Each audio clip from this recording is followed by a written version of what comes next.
15 seconds.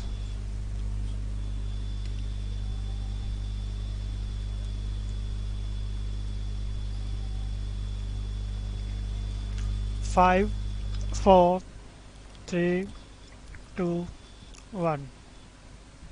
Hello, and welcome to another episode of What You Gotta Say.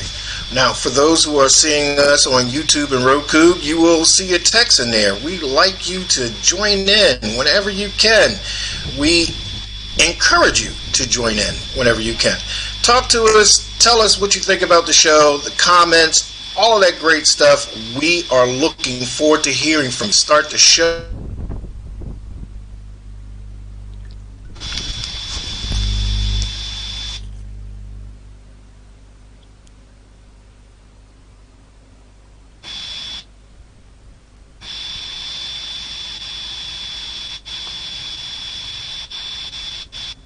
Okay, we are clear.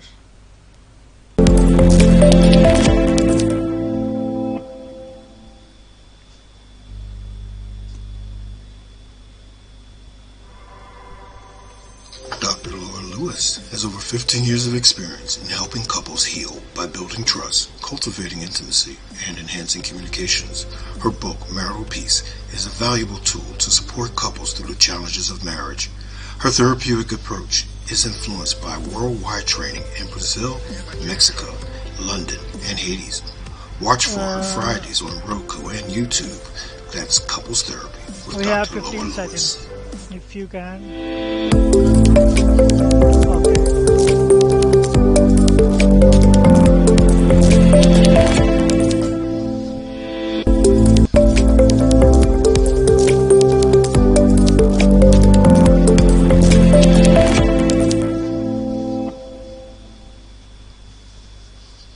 How am I looking? Perfect. You have many jackets in different colors. Our Father, which art in heaven, hallowed be thy name. Thy kingdom come, thy will be done. We have 1 יתקדל minute left. ויתקדש שמי רבה בעלמא דיברה חירותי וימליך מלכותי. أعوذ بالله من الشيطان الرجيم بسم الله الرحمن الرحيم الحمد لله. Our often repeated prayers, Although we may be different, yet similar. as we reach out to our Creator, we offer all praise. And we seek forgiveness. we ask for peace in our hearts, in our minds, and in our spirits. Amen.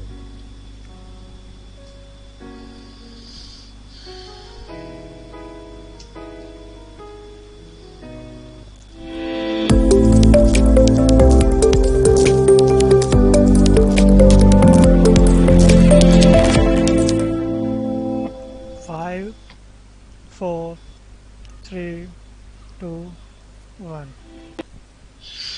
Incredible big news. Now, with everything going on in the world, with the Supreme Court killing or actually upholding Arizona's rights to suppress the black vote, with the people who are suffering right now from the collapsed building in Florida, and even right now they're under alert because a tropical storm that was heading their way has now turned into a hurricane. The big news making everybody's headlines is Olympic hopeful Gwen Berry. Gwen Berry is an Olympic hammer thrower who turned away from the American flag as the national anthem was played. As she stood on the podium during the U.S. Olympic track and field trials, she said she felt blindsided by the timing of the song.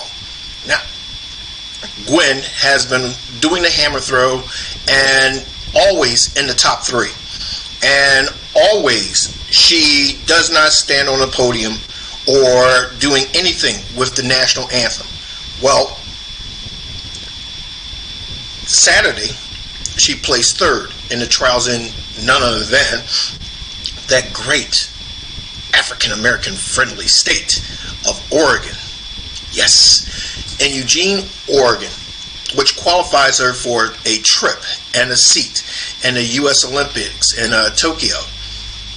Well, the Star-Spangled Banner was played at once, right at the trials, and as it began, Berry was on the podium after receiving her bronze medal.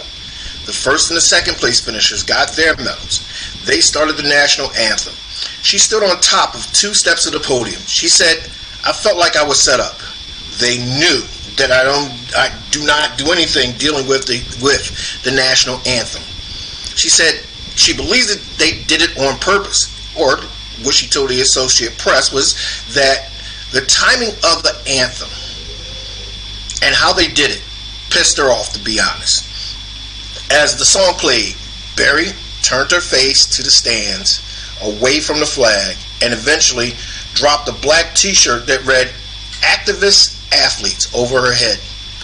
Berry said that she thought that, they set her up, and she said that they were going to play it before we walked. They told her that they were going to play it before they walked out.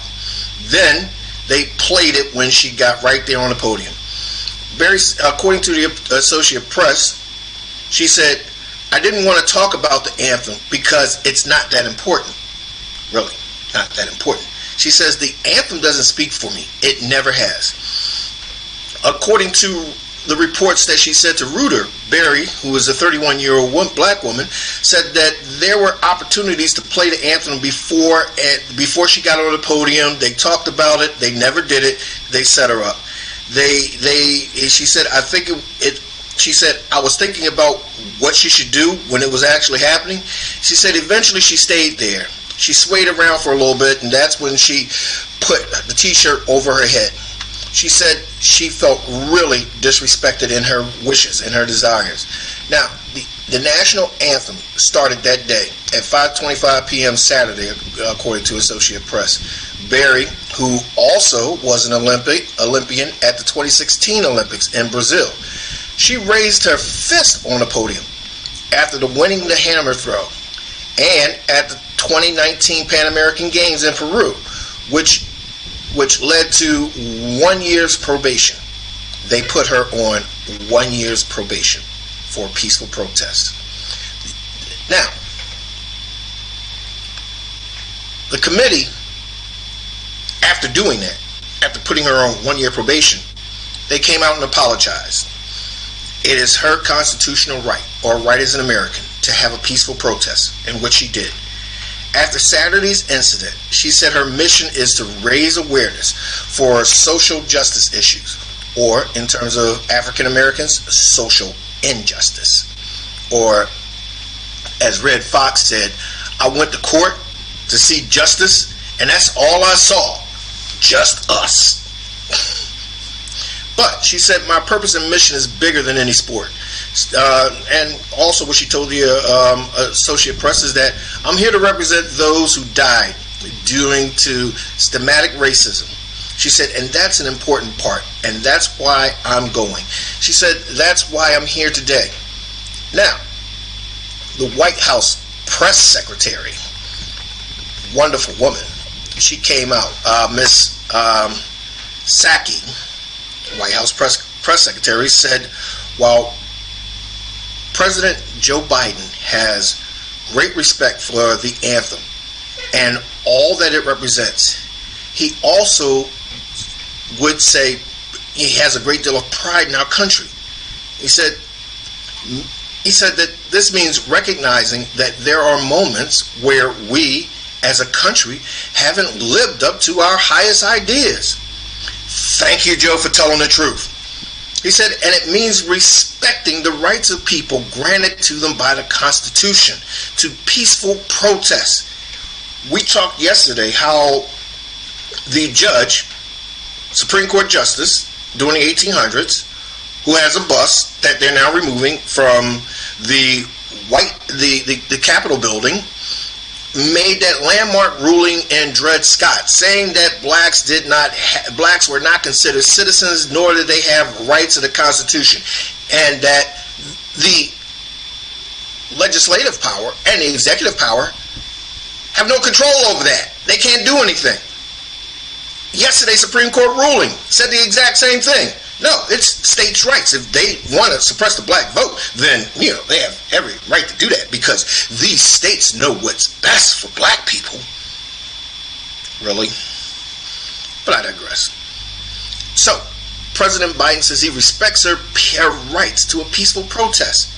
However, on the Republican side, and the Republican news media, because it's all over Fox News and all those other right-wing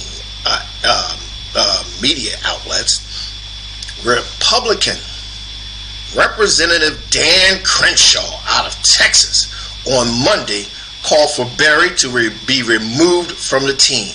And he said on Fox News and Friends that the bare minimum requirement should be that you believe in the country you're representing.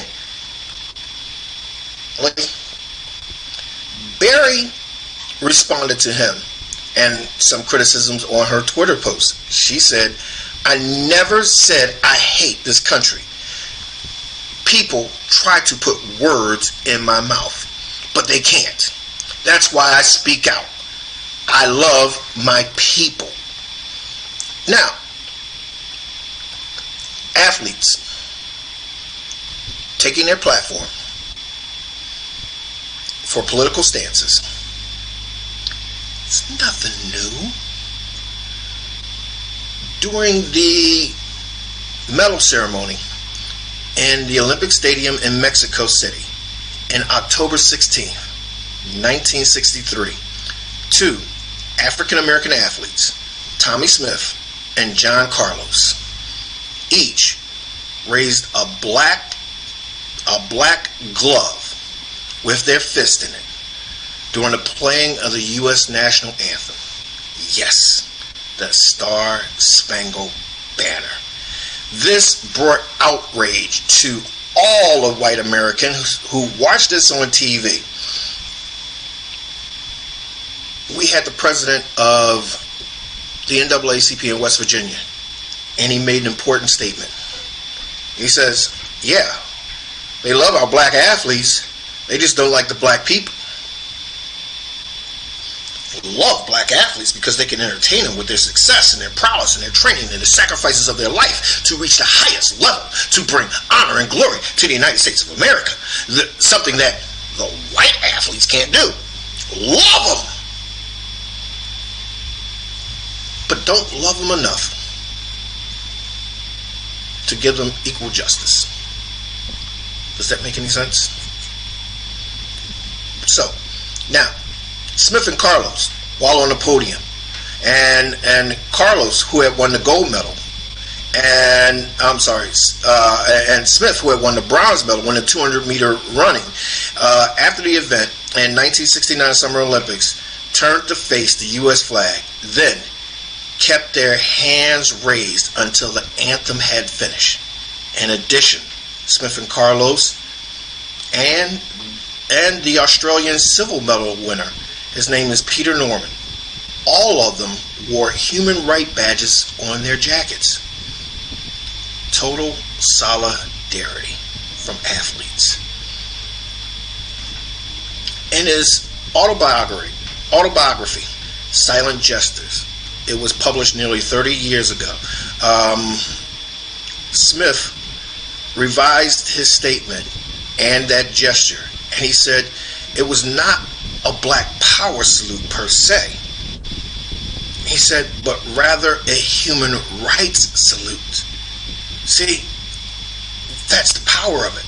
The demonstration is regarded as one of the most overtly political statements in the history of modern Olympics. It's not a black power salute. He said, but it was a human rights salute. This summer we experienced everybody with flags and banners and posters and chants saying Black Lives Matter. Would it, white people, counter Black Lives Matter with? They were at the protest saying all lives matter. Well, that's a lie. Because if black lives don't matter, then all lives don't matter. Or all lives except for black lives matter.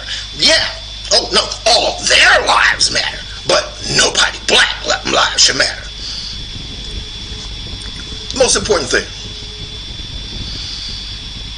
we had a football player. Police shootings, innocent, unarmed, black men, lying on the report. They fear for their lives. All over our country. A football player takes a knee. Well, shocked everybody playing the national anthem. He takes a knee. Oh, Colin Kaepernick, you can't take a knee. No. He said, oh, no, you're disrespecting the flag. You're disrespecting the national anthem. You shouldn't take a knee. He says, well, hold on. This is why I take a knee. I don't take a knee to disrespect the flag. He says, I take a knee to bring attention to the injustices of black people. Now, I served in the military, and I did assignment with the Honor Guard. Part of being in the Honor Guard is that you do one of the most, I guess, traumatic things ever. You perform a funeral for a fallen soldier. And in performing that, the last things that happen at the soldier's final resting place is that the Honor Guard takes the American flag that is draped over the coffin, ceremoniously folding it with the 3 stars. Faith, truth, love, and the single star is for the person who gave their life for that. And that flag is folded and presented to the survivors. And the presenter, out of respect, takes a knee. That's what Colin Kaepernick did. Yet they turned it. They turned the narrative to disrespecting the flag and disrespecting our country. And when they turned the narrative to that, they took away the sting of why he was taking a knee. They were so upset with him taking a knee. They're more upset with him taking a knee than they are upset with the police killings of black people. Star Spangled Banner. Let's look at it. You want black people to stand and salute of the Star Spangled Banner. And a lot of black people know the history of our national anthem. Here it is. Now, we're talking about September 5th, 1814. The British troops have stormed through and pushed George Washington and a Continental Army from Germantown, Philadelphia, in Pennsylvania, all the way to Virginia. But during the process of their push, right, pushing into Yorktown, during the process of that, the British burnt down the White House. Burnt it down. Why? Well, they were upset because the Continental Army basically went to Canada and they burnt it down. Parts of it. Yet, so on their way back to Chesapeake, Maryland. Coming back to Chesapeake, Maryland, they took everybody they could as prisoners. So, part of the Kings to Queensberry rules of warfare is that they send a non-military person to negotiate the release of certain prisoners or non-military prisoners. So they sent a lawyer named John S. Skinner. Now, he was an agent for the prisoners during that time period in Baltimore, Maryland, in the Baltimore, Maryland area. Now, he sailed from Baltimore, right, on what was called the American Truce Ship. Now, that wasn't a real name, but historians can't account the name of this ship. So they just call it the American truce ship. And he headed down to the Papago River, hoping to meet the British fleet somewhere in the Chesapeake Bay. There, they were on a mission of mercy to negotiate the release of one elderly Dr. William Beans. Now, he was a civilian non-combatant, which means he qualifies for negotiation of his release. He's been taken prisoner by the British as they departed Washington, D.C. after burning down the White House, the Capitol, and other government buildings in revenge for the U.S. burning of York, which is in Canada. And in fact, they burnt York down in 1813. Now, what they did, what John Skinner did was, in negotiation, he thought that he would bring some leverage to the table. He engaged a young attorney, a Francis Scott Key, and he was a very persuasive addition to the negotiation team. Well, why was he a very persuasive addition to the team? Well,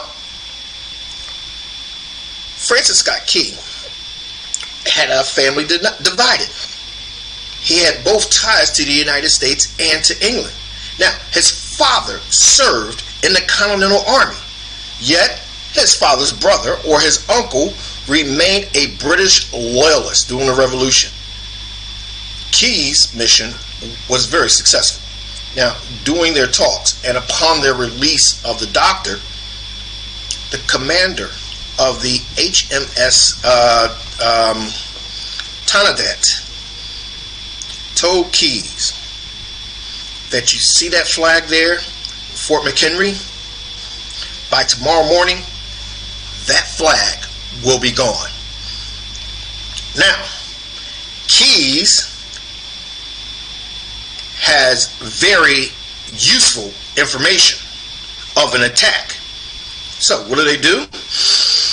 They take him, and to keep him from giving the information on their surprise attack, they take him and his boat, the U.S. truce, and they tie it to their ship so that he can't escape and give them advance information.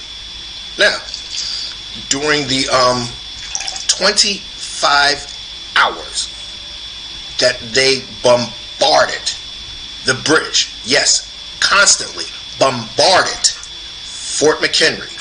Now, with what was known as this ship had the latest technology in terms of cannons. They were at least 6 miles out from Fort McHenry, in which the cannons, the old cannons that the Americans had, couldn't reach the ship. So they could bomb at will, and the Americans could do nothing about it. And that's what they did. For 25 hours, from the ship, they just dropped bombs all over. Now, under guard for 25 hours, Francis Scott Keyes had some disposable time.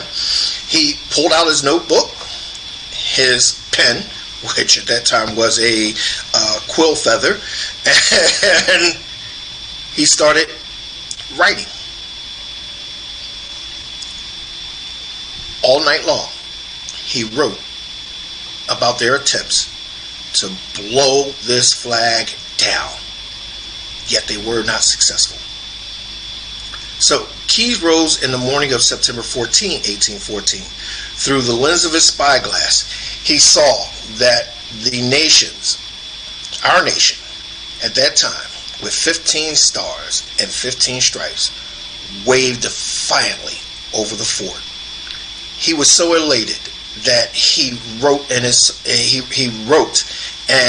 song that certain that God had intervened. He thought that God mysteriously intervened to magically make every cannon that they threw for 25 hours. God intervened to protect that flag, the one desire of that commander, right? No. He gets off and he finds out something. It wasn't God. So in his song, he puts in the Star Spangled Banner, he puts in this incredible quote. Now that quote, since the 1800s, and the Star Spangled Banner had to be modified from its original writing. Now, the congressman who put the order in passed away before the end of the 72nd Congress.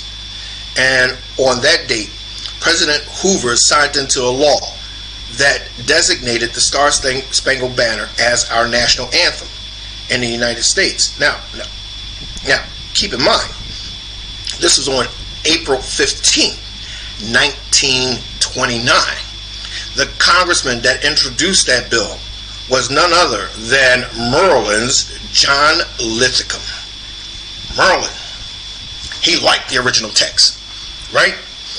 Of course, he's from Maryland. Now, we talked about the horrors that happened to slaves in Maryland, because Maryland, especially the Bay side, the Chesapeake Bay, is where they had the slave breaker. So, what was in the lyrics of Francis Scott Key's poem at that time, it was fine with him. Yet, it ran into opposition after opposition after opposition. One of the biggest oppositions it ran into was through the black and free and former slaves that were congressmen and senators. Why? Well, at that time period, there was no voter suppression, with the exception of a little anger, or, occasionally they would hang a black man. In fact, in Philadelphia, there was a gentleman who was rallying people to vote, Octavius Cotta, and they killed him. But yet, we still doing that part of suppression. I mean, we're not even talking about them doing the kid things that the Supreme Court upheld, like, registration, identification, verification, all that other stuff. No, see, black people voted at the risk of death, but still voted. That's why we had so many congressmen and senators. And that's what stopped the original process, or the original text of the Star Spangled Banner. But let's look at the original text of the Star Spangled Banner. Oh, by the way, during that time period, a young black man, music teacher, civil rights advocate, black rights advocate, and president at that time of the NAACP, was looking at the big fight that they were having in the national anthem. And he wrote what's now known as the Black National Anthem. James Weldon Johnson and his brother wrote Lift Every Voice and Sing to compensate what was going on and what they were trying to make as our national anthem. But let's go to the original text and the verse that was strongly opposed, that they had to remove from the Star Spangled Banner. And it reads, "And where is the band that so vauntedly swore that the havoc of war and the battle confusion of home and country should leave us no more? The blood hadn't washed out their foul footsteps pollution. No refuge could save the hirelings and slaves from the terror of flight or the gloom of the grave. The Star Spangled Banner in triumph do wave over the land of the free and the home of the brave." That part. Why was that part so hard? Well, remember I told you earlier where he thought God miraculously saved the flag? No. This is what happened. They tore the flag down on the first bombing set. Tore it down. And then, after the bombing ceased, they had the hirelings, which were the black mercenaries, the freed slaves. And the slaves hold the flagpole up. The commander, seeing the flagpole still standing, bombed it again, killing them. Yet again, they commanded the remaining blacks, hirelings, slaves, free slaves, to now be a target again and hold the flag up. Again and again. Finally, the remainders of them said, "That's it, brother. We outie." That was the incendiary part and the negative aspect that they had on blacks. That they wanted blacks to, without question, sacrifice their life for freedom in a country in which they had no rights. They wanted them to give their lives for their freedom and independence against the British. Yet the hypocrisy is that they denied them their freedom and independence.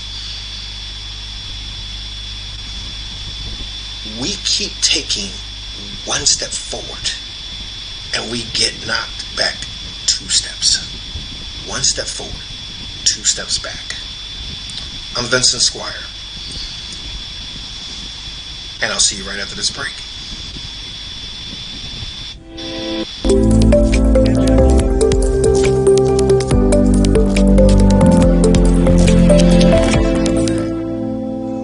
You're really doing good.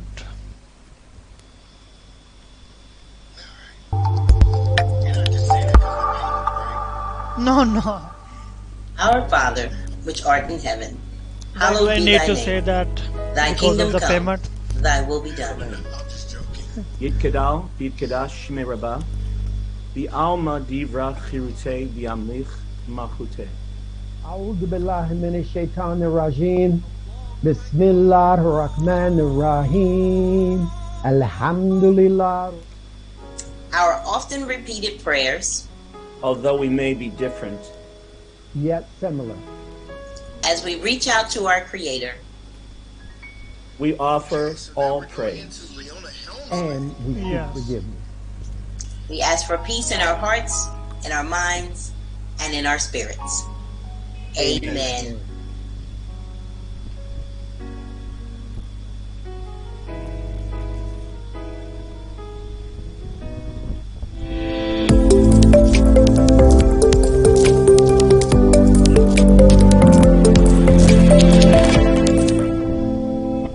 Five, four, three, two. One of the most important trials of our century, and we've had a lot of important trials of our century, was the trial of Leona Helmsley, heir to the Helmsley hotel chains. One of the biggest things about her is that during the 80s it was the outrageous and overt show of money. Here is this billionaire who, like a lot of people who have a lot of money, they tend not to brag. One of the big reasons that they tend not to brag is that there was a time period in which people who had money found themselves in danger of being kidnapped. So they moved around pretty much within their own society. Leona Helmsley broke that and she just started to brag. She bragged about how rich she was. She bragged about how great her hotels was. The Helmsley hotel chain was synonymous with luxury for the rich and famous, and that it was only exclusive to stay there. She bragged about how she demanded the best for her hotels. Her hotels had the best chefs, because one of the things that you really hate is being in a hotel and having bad food.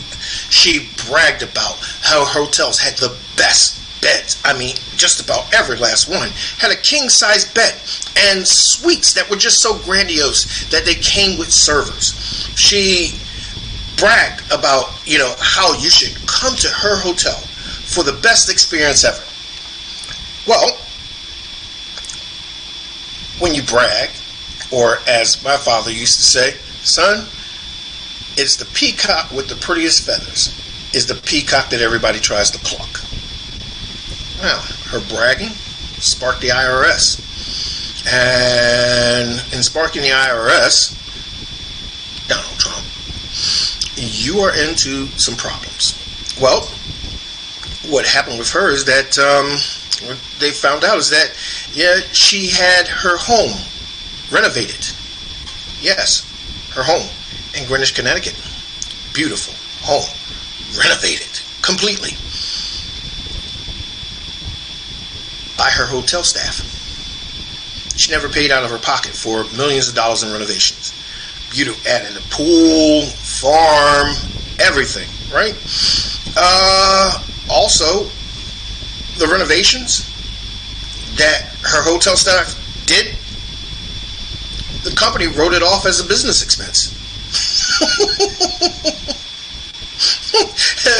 The hotel also paid for it as a business expense her personal food, catering of her parties, and everything. So how did they take her down? Well, like the insiders of your crew that you're bragging about, you get haters. Her biggest hater was her housekeeper, Mrs. Baum. And Mrs. Baum one day, and working there after seeing the renovation, said, wow, this place is beautiful. Helmsley told her housekeeper, in her backyard. Now, she testified this on the court, that, Helmsley told her face to face. It wasn't she heard it secondhand. She, because Baum said, wow, it's great. It's huge. It's enormous. This is the most grandiose house, mansion that, she's ever seen. And she says that, wow, you must pay a lot of money in taxes. Well, Leona Helmsley said, my dear, taxes is for the little people. You should have heard the people in court going, oh my God, because most of the people in court trying to see this are the little people, of course, and the press. So, this also, because, she's a billionaire, and billionaires like to cheat taxes just like everybody else. Mrs. Baum was her personal housekeeper, but she was paid by the hotel. All of her checks came from the Helmsley Cleveland Hotel.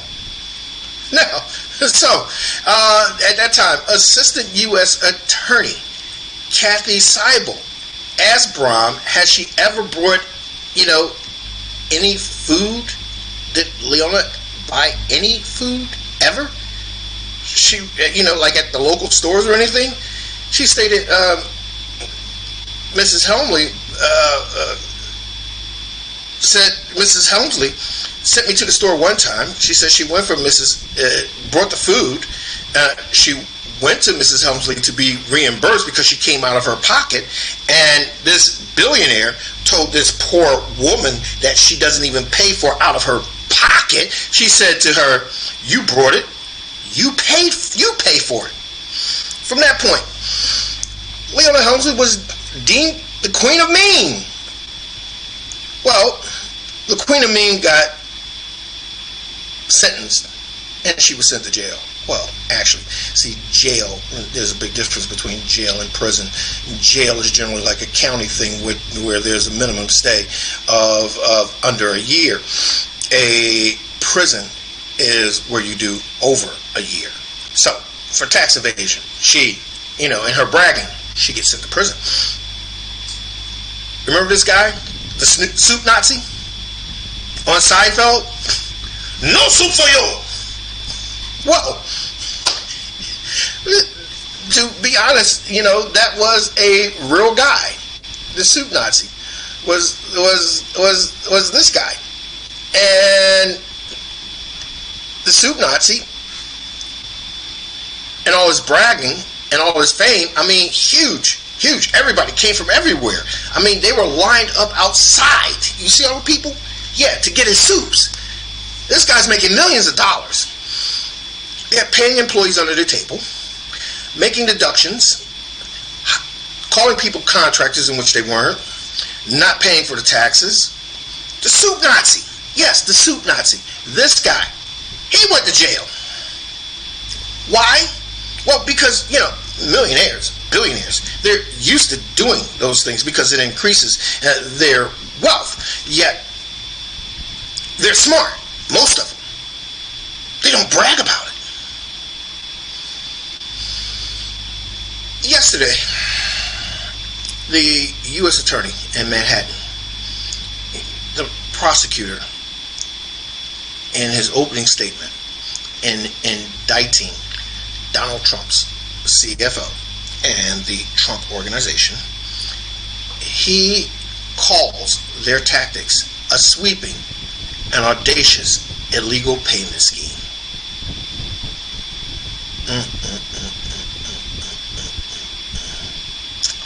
And Donald says that it's a witch hunt. Bragged about it. Remember in the debate with Hillary Clinton? Donald Trump. Hillary said, this man hasn't paid taxes in years. Donald Trump bragged and said, that's because I'm smart. Bragged about it. They said, show me your taxes. Never. You never see my taxes. Never. Show me your taxes. Took him to court. He appealed. Circuit. Took him to circuit court. He lost. He appealed. Took him to district. He lost. He appealed. Finally, New York, after 2 years, took him to the Supreme Court. He's president. Coming to the end of his president term.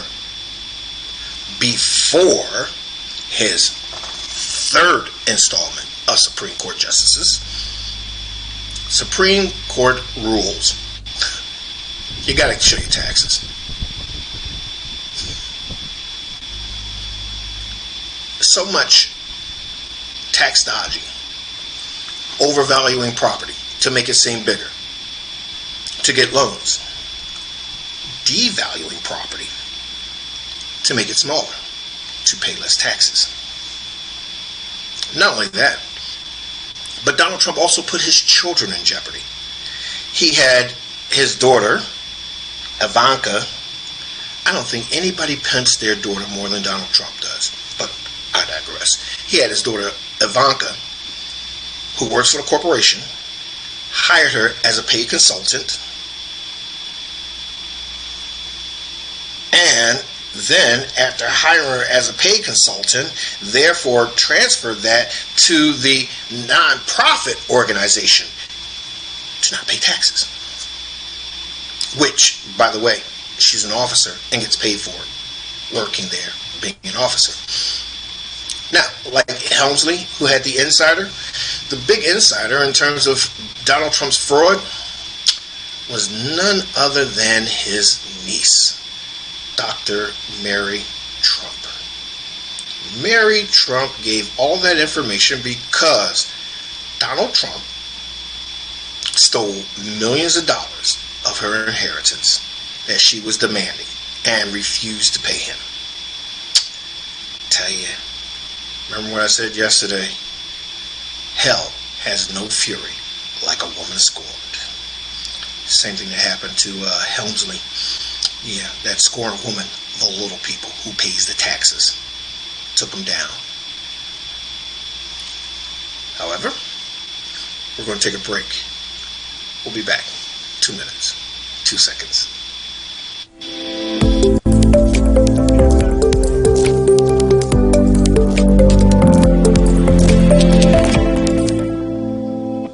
How'd you like that segue into Donald Trump?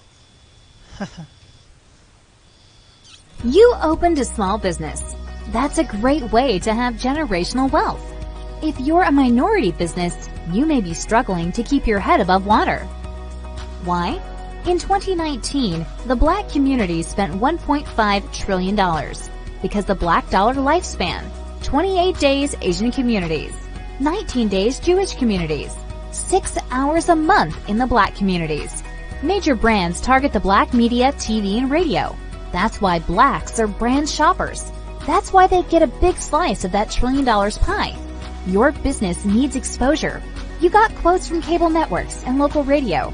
They charge a lot of money for a little exposure. Networking and social media is a full-time job to get part-time money. Let's look at a successful black business model. Remember Soul Train? It was a new black TV show that Johnson Cosmetics increased the exposure of Afro Sheen and made billions of dollars for Bobby Johnson. Where are you gonna find a good show for a low price? We have a talk show called What You Got to Say.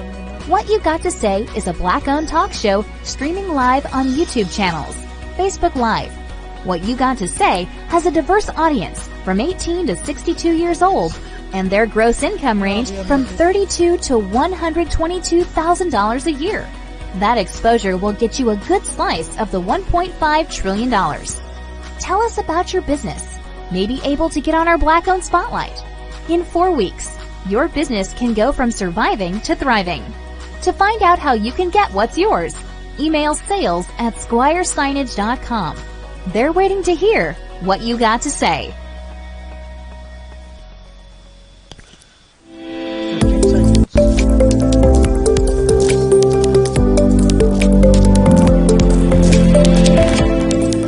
seconds. 5, 4, 3, 2, 1.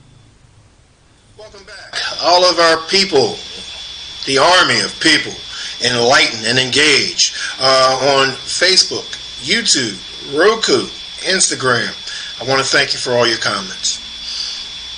Sunday is the 4th of July. And as we go into the 4th of July and understanding the independence, and our independence, for every step we move forward, we fall back to.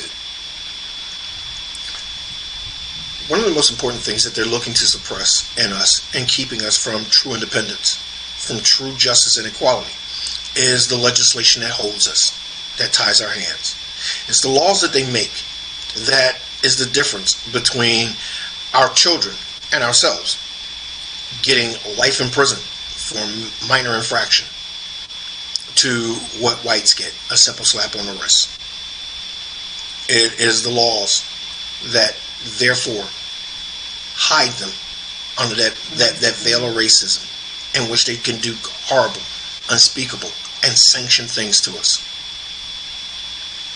Our vote is so important because our vote means that we bring in representatives who therefore make laws for us. Yesterday, we had a great deal of hope for the Supreme Court to change the voting suppression in Arizona. Yet it came to a crash and burn. 6 justices to 3. Now, keep in mind, 3 of those 6 justices were appointed by Donald Trump. Yes. Why are laws upheld? Well, one is because we have very little representation. We haven't had a black man in the Supreme Court since Thurgood Marshall. Yes, that includes Clarence Thomas. He is not a black man because he's skin folk. Don't make him kin folk. He voted against it. And the biggest problem was that Donald Trump was allowed to do that because we had 3 million less voters registered, black voters. 3 million. Over 3 million that didn't vote during that election.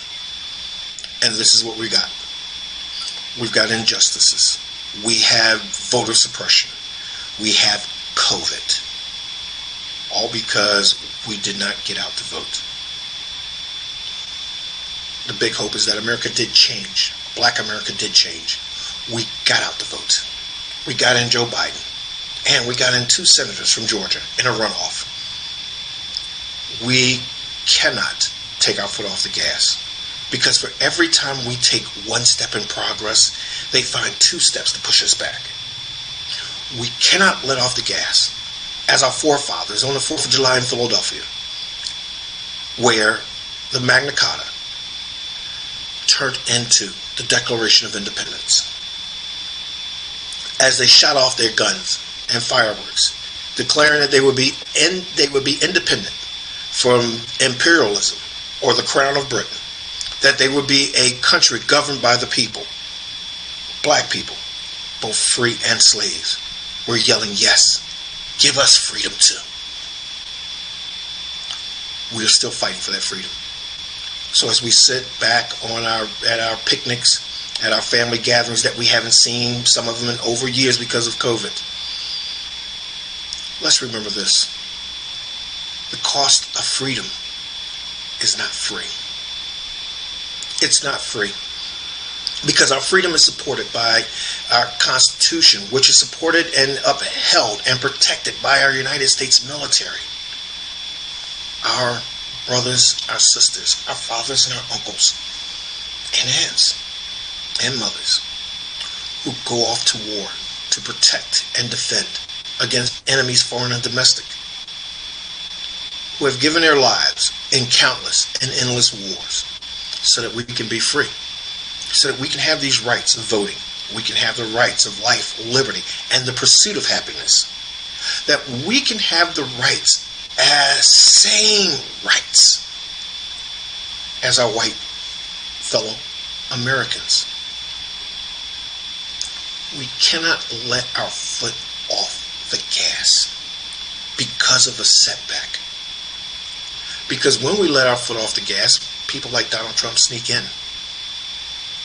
In fact, we have to increase our efforts. President Obama, every day, is made right to black people. I mean, his words, spot on. Where he says that no, what we have to do is increase our ground game. Get your clipboards, get on your phones, start calling, start emailing, start texting to make change. And if they are not listening to you, then you vote against them.